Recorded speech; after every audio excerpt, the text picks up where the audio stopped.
Driver আৰু জেণ্টিলমেনৰ হৈ আজি আমাৰ উদ্বোধন সমিতিৰ সম্পাদক হিচাপে মই শ্ৰী দেৱদত্ত বৰুৱাই আজি দীৰ্ঘায়ু কামনা কৰি এবিধ ফলৰ গছ ৰুবলৈ লৈছোঁ, যিটো ফল হয় আমাৰ লেচু ফল। ইয়াৰ আচল উদ্দেশ্য হ'ল কি, যেতিয়া লেচু ডাঙৰ হ'ব সকলোৱে খাব, সকলোৰে মুখত এটা ভাল চুইট আহিব, মিঠা আহিব। সেই মিঠা আহিলে তেতিয়া তেখেতসকলে প্ৰশ্ন কৰিম যে লেচুটো ভাল লাগিব, কেতিয়া লৈছিলে কি কথা। সেইকাৰণে এই আমাৰ পন্থাটোৰ গোটেই জীৱনটোৰ কাৰণে সুদীৰ্ঘ ভাল হোৱাৰ কাৰণে এই পিছলৈ পেলাই মই এই স্কুললৈ আৰম্ভ কৰিছোঁ। সভাপতি ডাঙৰীয়া দুই এষাৰ ক'ব।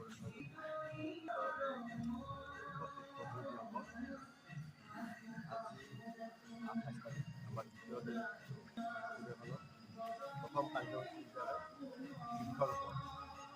সকলোৱে জানো নহ'লে মানুহ জীয়াই থাকিব নোৱাৰে। সেউজীয়াকৰণ এটা চৰকাৰী কাৰ্যসূচী, চৰকাৰী কাৰ্যসূচীটো প্ৰকাশিত কৰিব দিছে।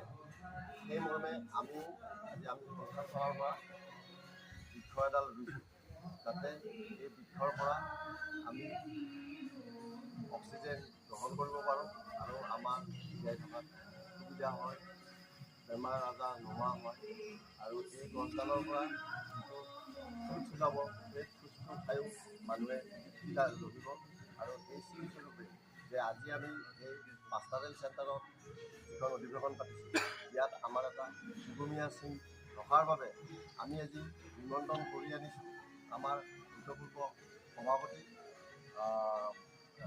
বাবুল বৰাদেৱক, আৰু তেখেতক মই এই বৃক্ষডাল ৰুই আমাৰ মানুহৰ দীৰ্ঘায়ু হোৱাৰ কাৰণে কামনা কৰিছোঁ। বেনাৰখন লাগিছিলে, এই ভিডিঅ'টোতো প্ৰচাৰ হ'ব, ভিডিঅ'টো প্ৰচাৰ ফেচবুকত কথাখিনি নাহিলেও কিন্তু বেনাৰখন লাগিছিল ন।